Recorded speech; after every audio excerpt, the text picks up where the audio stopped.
صباح الفل عليكم. جولة من شارع اسماعيل مهنا، يعني المسرح الروماني، محطة مصر. كل الحكومة التقيلة هنا كلها، كل المباني الحكومية وإدارة المطافي اهي على الشمال.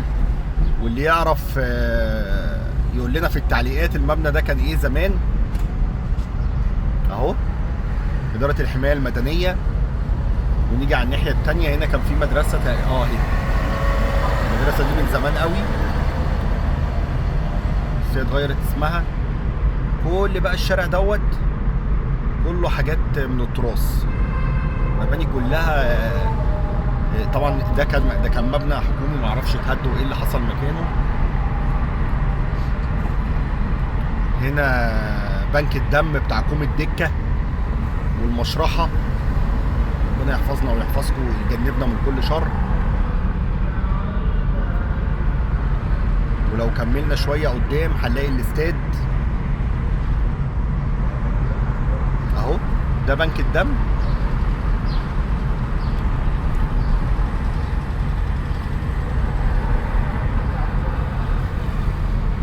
وده الاستاد اهو في وشنا.